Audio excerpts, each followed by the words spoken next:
दिनैहाय बोथोरा बिराद मोजां जादों सान्दुं दुङाखै दोमैलुनो ओमफ्राय अखाबो एसे एसे फ्रि फ्रि हागासिनो बाराबो हाद्रायाखै आरोना बिराद मोजां जादों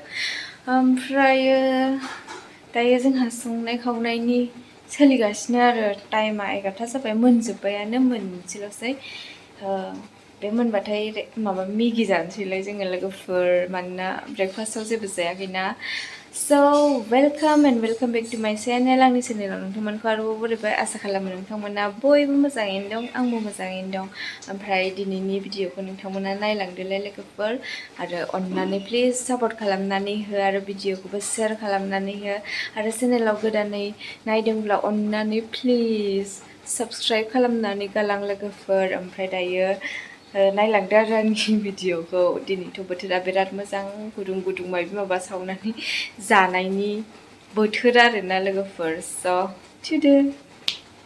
दिनैना जोंना ओंख्रिया नैबेयो संगोन जाहैबाय मैथाजों ओमफ्राय नैबे मोनसेखौ सजनाजों संगोन ओमफ्राय नैबे मोनसेखौ बाथोन बाहागो खालामबाय दा नैबेजों मैथा संसिगोन नै मैथाजों नाथुर ओमफ्राय नास्राय ओमफ्राय नैबाव संगासिनो जाहैबाय जोगोनार ओमफ्राय नैबावहाय संगोन जाहैबाय आलु भाजा संगासिनो नै माबे आलु भाजि र' थांगौ अखा हाबाय नै अखा जि मोजांनो गरमा दिनैसो थान्दा मोनलायदों अखा हानानै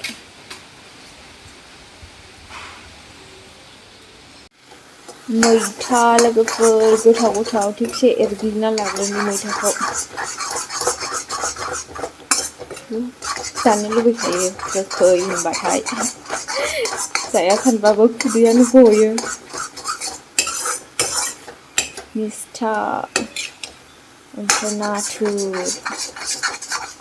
आं नाथुरखौ बारा जानो मोजां मोना मैथाखौल' जानोसै आरो बे जाहैबाय मैथानि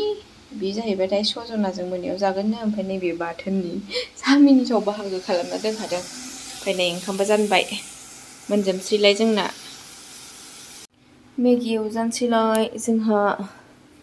बे नाखौ हरनोसै नै दै होबाय बेयाव हरखानोसै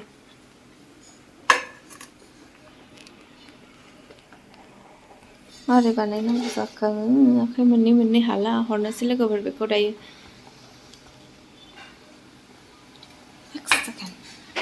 औ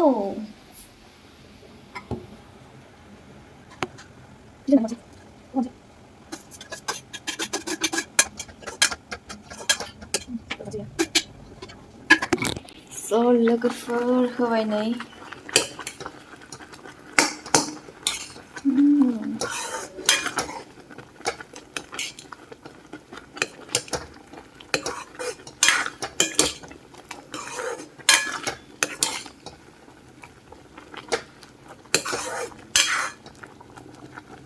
दसे गोदौ थांसै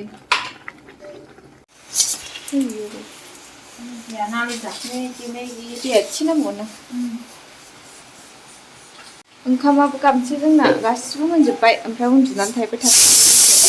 बागदावलायबाय नामा आयौ साखिनाया गारामायाव नांहैबाय आंना स' गाइस नै जोंना ओंख्रिया दिनैहाय आलु भाजा ओमफ्रायो बेयो जोगोनार जाहैबाय ओमफ्राय नैबेयो मैथाजों नाथुरजों दायो खामानिया जोबथ'बाय लोगोफोर ओमफ्राय दायो मेगि जानोसै आरोना दायो लोगोफोर साननि खामानिया जोब्बाय जोंना लान्चनि थाखाय जे प्रिपेरेसन खालामदों बियो जोब्बाय दायो मेगि जानानै आरामसे रेस्ट लाहैथ'नोसै आरोना लोगोफोर दिनै जोबथ'बाय थाब संनानै थानांगौ दिनै एसे थान्दाखाय एसे लेट जाबाय आरो संनाया 11थायाव मोनबाय जोङो 10ता साराय 10थायाव फोमोनो आरो गरमद्रायबाथाय एकदम बांद्राय गरमाव संबा एकदम बोरैबा जायोना मानसिया बेखायनो फुङाव सङो आरो दिनैहाय ओमफ्राय दिना थान्दा नालाय दिन थान्दाखाय एसे लेट संबाय आरो 11ता जालायबाय दायो 12:30 जानोसै ओमफ्राय फुङावथ' जेबो ब्रेकफास्ट खालामाखैमोन नालाय दायो मेगि जानानै लाग्रोनोसै लोगोफोर बानायगासिनो मेगिया नै लोगोफोर मेगिया रेडि जाबाय दायो जानोसै ब्रेकफास्ट खालामाखैमोन नालाय दा जानानै लाग्रोनोसै लोगोफोर नै दायो बे मेगिखौ जानोसै लोगोफोर सफैबाय रेडि जाबाय गोथावनि नै दायो जानोसै लोगोफोर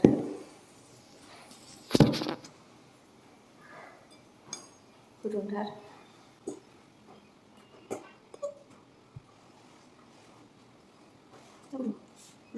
jangan lagi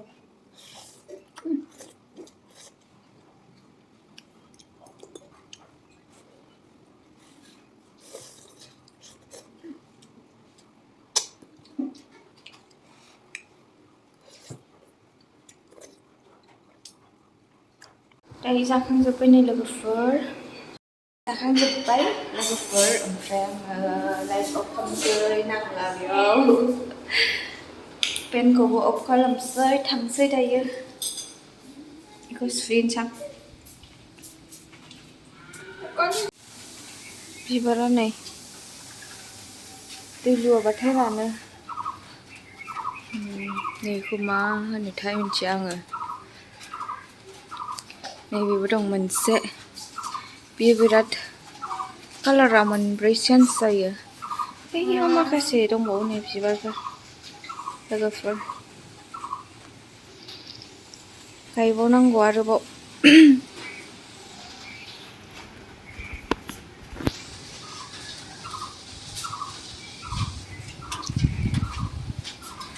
दिंखिया बादि ओमफ्राय नै मोनसे बैयावबो गायना दोनदों आङो बैयावबो गायदों नै लोगोफोर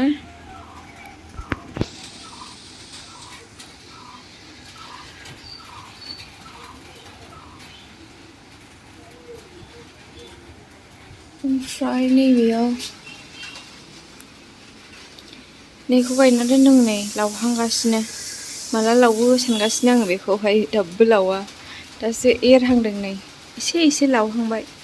गोलाव लावथोंसै थ' लोगोफोर दायोहायो जाखांनानै लोंखांनानै रुमाव रेस्ट लाफैनानै उन्दुखांबाय आरो टाइमा 3थासो जाबाय खोमा ओमफ्राय हासबेन्डआबो गैया सासे लोगो गारि लायनो थांदों आरोना ओमफ्राय बिसोरो लिंहरदों ओमफ्राय बेयाव थांफानांबाय गारि गोदान लायनो थांदों बेयाव थांफाबाय ओमफ्राय नै आङो उन्दुखांनानै मानानै दासो मा होनो केमेराखौ अन खालामफिनबाय आरो लोगोफोर ओमफ्राय भिडिअखौ गोलाव खालामबाय थाला बेयावनो दोनथ'नोसै लोगोफोर मानोना गोलावबो बयबो नायनो बायोना स' दायो आङो भिडिअखौ बेयावनो दोनथ'नोसै लोगोफोर नोंथांमोना अननानै आंनि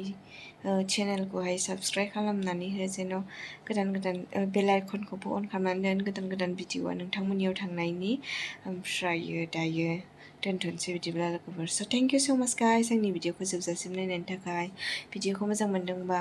लाइक कमेन्ट एन्ड शेयार खालामनानै होबानो जाबाय स' थेंक इउ बाय बाय